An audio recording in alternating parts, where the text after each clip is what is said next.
สวัส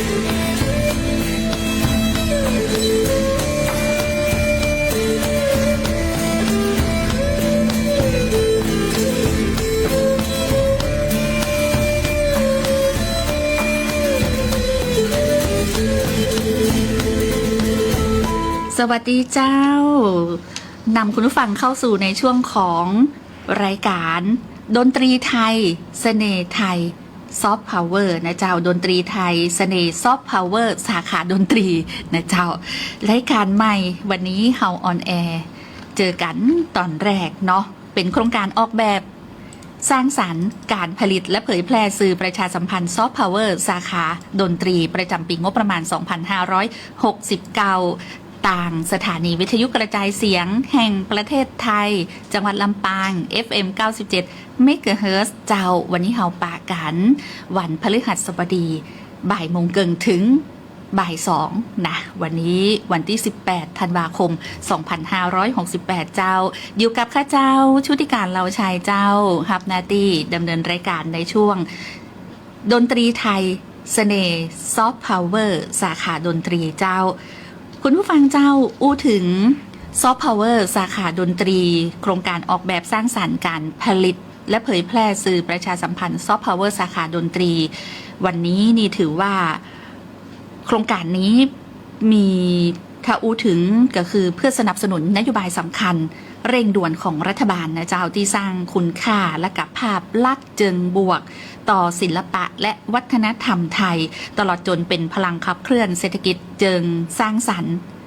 ประเทศของเรานะเจ้าและก็สร้างการมีส่วนร่วมของพี่น้องประชาชนเพื่อยกระดับคุณค่าและก็มูลค่าของซอฟต์พาวเวอร์ไทยให้ก้าวไกล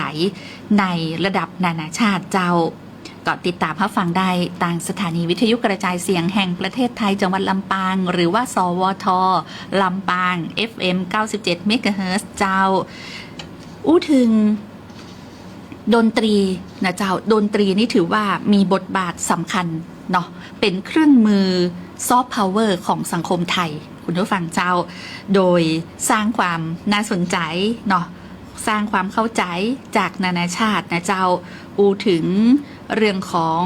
อัตลักษณ์วัฒนธรรมเสน่ห์โดยเฉพาะล้านนาเฮานะเจ้าโดยบ้านเฮาเนี่ยก็จะมีในเรื่องของดนตรีที่หลากหลายนะเจ้าแล้วก็เป็นเสน่ห์โดยเฉพาะบ้านเฮานี่นะคุณผู้ฟังเนาะก็อยากจะคือคนที่บ่ใจคนลำปางคนต่างถิ่นคนต่างแดนต่างประเทศได้รับรู้ว่าอัตลักษณ์ของลำปางเนี่ยโดยเฉพาะเรื่องของดนตรีเสน่ห์วันนี้เสน่ห์ดนตรีไทยเนาะหมายถึงว่าดนตรีไทยเสน่ห์ซอฟต์พาวเวอร์กองปูจาเจ้ากองปูจาลำปางบ้านเฮานี่อุ้ยหับหูใดทั่วไปเลยนะถึงทั่วโลกเลยละอยากจะได้คือกองปูจาเฮาเนี่ยเป็นซอฟต์พาวเวอร์ของลำปางเนาะแล้วกับภาคเหนือของเขาเนี่ยก็จะมีเจ้าการตีกองสะบัดใจการตีกองปูจานี่ก็จะมีความหลากหลายในวิถีชีวิตล้านนาเฮาอยู่แล้วแต่ว่าลำปางของเฮาเนี่ยเฮาก็จะมีการส่งเสริมและก็อนุรักษ์นะเจ้าโดยเฉพาะกองปูจาเนาะกองปูจาท่านนี้นะเจ้ากองบูชากองปูจากำเมืองหรือว่ากองสะบัดชัยนะเจ้าอูถึงในประเพณีต่างๆเนาะโดยเฉพาะลำปางบ้านเฮาเนี่ยก็จะมีความหลากหลายนะเวลาจัดงานอะไรอย่างเนาะพิธีเปิดงานนะพิธีเปิดงานก็จะตีกองสะบัดใจละเนาะหมายถึงว่ามีตีกองปูจามีการแข่งขันตีกองปูจานะเจ้าอันเนี้ยถือว่าเป็นอัตลักษณ์ของบ้านเฮาแล้วก็เป็นศิลปะเนาะเป็นศิลปะเรื่องของการสร้างความบันเทิงตะก้อนนี่อูถึงเรื่องของกองปูจาเนี่ยเป็นกิจตีในวันที่จะเป็นวันพระกะอย่างเนาะตีเพื่อบอกกล่าวแจ้งกล่าวจะอีกะเนาะแต่บัดเดี๋ยวนี้นะเจ้าเอามาใจในความหลากหลายนะมีความหลากหลายก็คือเริ่มต้นงานก็จะมีการตีกลองปูจาโชว์ละเนาะนอกจากการโชว์แล้วเนี่ยโดยเฉพาะลำปางบ้านเฮานะเจ้า เรื่องของเครื่องดนตรีเรื่องของดนตรีเรื่องของวิถีชีวิตศิลปะวัฒนธรรมเนี่ยที่ผ่านดนตรีนี่นะเจ้ากองสะบัดใจหรือว่ากองปูจานี่นะก็จะได้ฮับเป็นห้องว่าจะได้ฮับถ้าอู้เป็นคนนี้ได้ฮับเกียรติเนาะถ้ากองปูจานี่ก็จะมีในการเปิดงานในเกือบจะทุกงานในลำปางบ้านเฮาเนาะอันนี้ถือว่าเป็นอัตลักษณ์ของลำปางเลยกองปูจาลำปางแล้วก็มีหน่วยงานมีองค์กรบอกว่าจะ OR หรือว่าต่างสภาวัฒนธรรมเนาะในส่วนของจังหวัดลำปางเนี่ยก็จะส่งเสริมเยาวชนนะเจ้าเยาวชนคนรุ่นใหม่ก็จะหันทีมน้องๆจากโรงเรียนต่างๆสถาบันการศึกษาในพื้นที่จังหวัดลำปางเนี่ยมีการแข่งขันตีกลองปูจากันเนาะว่าจะเป็นงานหั่นงานนี้งานเปิดงานสลุงหลวงกองใหญ่ปีใหม่เมืองนครลำปางกาหรือว่าเปิดงานฤดูหนาวและของดีนครลำปางกาพอประธานเปิดเรียบร้อยแล้วปุ๊บก็จะมีการตีกลองปูจาโชว์ละเนาะอันนี้ก็เป็นถือว่าเป็นตัวแทนซอฟต์พาวเวอร์ของลำปางเลยนะเป็นอัตลักษณ์เลยว่าจะต้องมีการแสดงตีกลองปูจาเนาะคนเมืองเขาว่าตีกลองปูจาหรือว่ากลองบูชานะเจ้าถึงกลองปูจากลองปูจานี่ถือว่าเป็นเสน่ห์กลองโบราณเลยนะเจ้าเนาะเข้าธีมเขาเลยก็คือรายการของเขาก็คือดนตรีไทยเสน่ห์ซอฟต์พาวเวอร์สาขาดนตรีขอเล่าเรื่องของกลองปูจาในวันนี้นะเจ้าในช่วงเวลาที่เขามีอยู่นี่นะถึงเสน่ห์กลองโบราณของเมืองลำปางก็คือกลองปูจาหรือว่ากลองบูชานั่นนะคุณผู้ฟังเจ้ากลองปูจาคือกลองโบราณของเจ้าล้านนาแล้วก็มีประวัติมาเมื่อละนะเจ้าเชื่อมโยงกับตำนานที่เป็นห้องว่ายักษ์ตาทิพย์หรือพระอินทร์นะคุณผู้ฟังเจ้าโดยใจตีเพื่อเป็นพุทธบูชาบอกสัญญาณสำคัญของชุมชนอย่างวันพระก็ดีเทศกาลก็ดีนะเจ้าและกัดใจในงานประเพณีต่างๆในอดีตนี่ต้องตีกลองทุก3 วันถึง 7 วันเพื่อขับไล่ยักษ์นะคือมีตำนานเรื่องเล่าจะอีนะเจ้าแต่ว่าปัจจุบันนี้เป็นมรดกทางวัฒนธรรมที่สำคัญไปแล้วนะเจ้าโดยเฉพาะในพื้นที่จังหวัดลำปางของเขาและก็จังหวัดอื่นๆใน8 จังหวัดภาคเหนือเนาะก็มีการอนุรักษ์ฟื้นฟูผ่านการเรียนการสอนงานประกวดงานแข่งขันอันเนี้ยก็อยากจะให้กลองปูจาเนี่ยอยู่กู้กับสังคมล้านนาเขาไปมันเมินแล้วก็ได้มีการได้รับการสนับสนุนซุกยูครับการสนับสนุนคือเป็นอัตลักษณ์ของลำปางเป็นซอฟต์พาวเวอร์ของลำปางเนี่ยเนาะผ่านเครื่องดนตรีนี้เนาะก็กลายเป็นห้องว่าเสน่ห์ของกลองปูจานะเจ้าซึ่งถ้าอู้ถึงกลองปูจาเนี่ยหลายคนสมัยก่อนนี่เป็นกระจา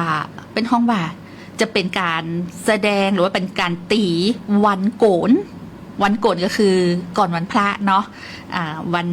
คืนวันแฮม7 ค่ำ14 ค่ำก็คือก่อนวันพระที่จะเป็น8 ค่ำหรือ15 ค่ำเนาะก็จะตีก่อนก็คือตีวันโกนเนี่ยเพื่อเตือนให้พี่น้องศรัทธาเจ้าบ้านฮู้ว่าวันรุ่งขึ้นวันต่อไปนี่เป็นวันพระเนอะนะเจ้าหรือว่าตีเพื่อบอกให้ฮู้ว่ามีพิธีกรรมทางศาสนาเสร็จสิ้นในงานประเพณีต่างๆหลังวันพระเนาะบางทีเป็นเตศทำเสร็จเรียบร้อยแล้วเนี่ยก็จะมีนะเจ้าก็จะมีในเรื่องของการตีกลองปูจานี่ตัวเนาะบางทีไปก็จะใจคันในงานบางทีก็เฉลิมฉลองสมโภชต่างๆแต่ว่าปัจจุบันใน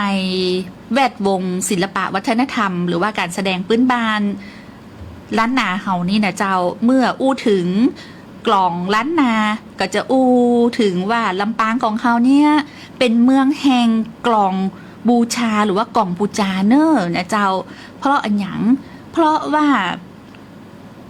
วิถีชีวิตวัฒนธรรมกลองล้านนาเนี่ย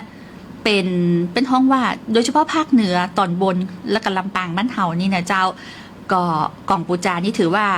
เป็นหนึ่งในอัตลักษณ์มรดกภูมิปัญญาต่างวัฒนธรรมของจังหวัดลำปางของเขานะเจ้าที่เป็นห้องว่าเก็บ เก็บรายละเอียดเนาะในเรื่องของความเป็นตัวตนนี่ได้นักขนาดแล้วก็ปอจะเลือนหายไปละปอจะห่างหายไปละดีว่าจังหวัดลำปางมีหน่วยงานที่สนับสนุนเนาะคือน้องๆเยาวชนเนี่ยได้เป็นห้องว่าได้เฮียนฮู้ในเจ้าในเรื่องของกล่องปูจาแล้วก็มีการจัดการแข่งขันนะหน่วยงานองค์กรภาครัฐภาคเอกชนก็สนับสนุนเนาะสนับสนุนอย่างโดยเฉพาะ OR นี่ก็จะมีในเรื่องของการสนับสนุนเรื่องของการอนุรักษ์การตีกล่องปูจาของจังหวัดลำปางตัวนะเจ้าแล้วผู้วันนี้เนาะในพิธีการในงานประเพณีต่างๆก็จะนำกล่องปูจาเนี่ยมาเปิดงานหลายๆงานถ้าเขานึกย้อนไปอย่างที่ผ่านมานะเจ้าก็มีบรรยากาศที่เปิดเนาะเปิดงานไปนะเจ้าเป็นการใช้กล่องปูจาเนาะตีกล่องก็คืองานลำปางออคิดแอนด์ออโรราเฟสติวัล2025ก็จะหันได้ว่ามีการโชว์กล่องปูจาจากน้องๆเยาวชนโรงเรียนต่างๆเจ้าดีได้มีการแข่งขันไปได้รับรางวัลไปก็จะนำมาก็โชว์นะเจ้าก็จะมาโชว์เนาะก็ทำให้สร้างสีสันได้หันบรรยากาศนี่ตีกล่องที่นะนี่คือกล่องบูจานะเริ่มแล้วนะงานเริ่มแล้วนะนะเจ้านี่ล่าสุดนะเจ้าที่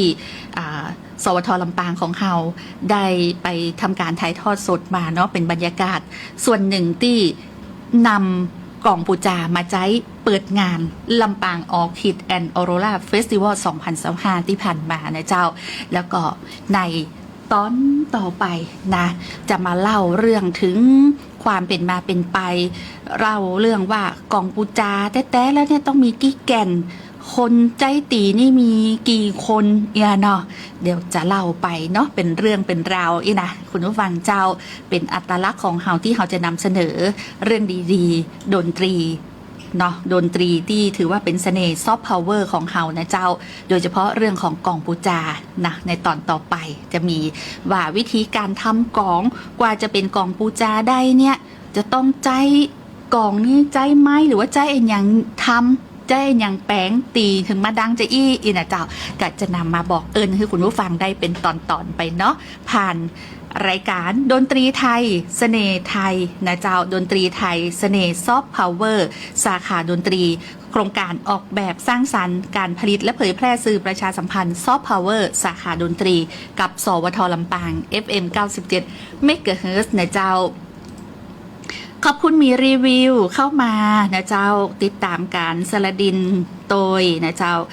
คุณสันโนชัยวงศ์คุณมะลิแก้วคุณมนชนกอนันตวราคุณสุกุลรักเขื่อนปัญญาโตยนะเจ้าติดตามได้เนาะใน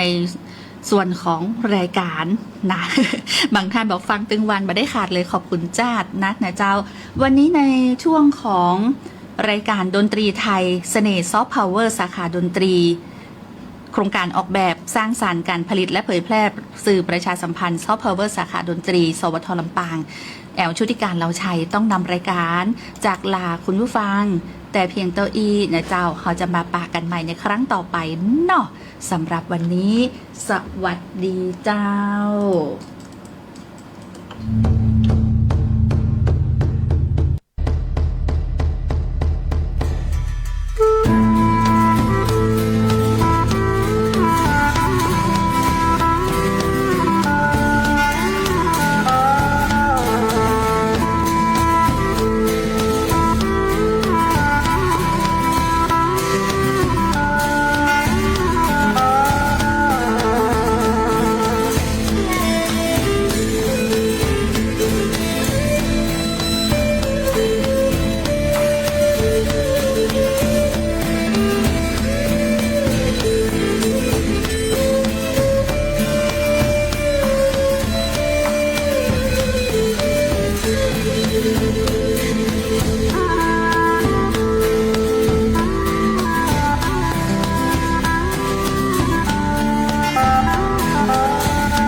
มาเที่ยวลำปางขอเตือนเอาไว้ก่อนนะหากว่าใครลืมนั่งรถมา มือนมาไม่ถึงลำปาง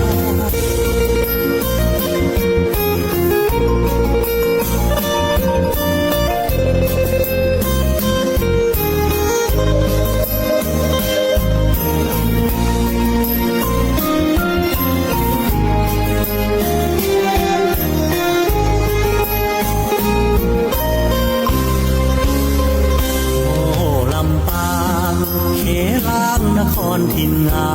มเขาเรียกเมืองต้องห้ามพลาดต้องมาเที่ยวชม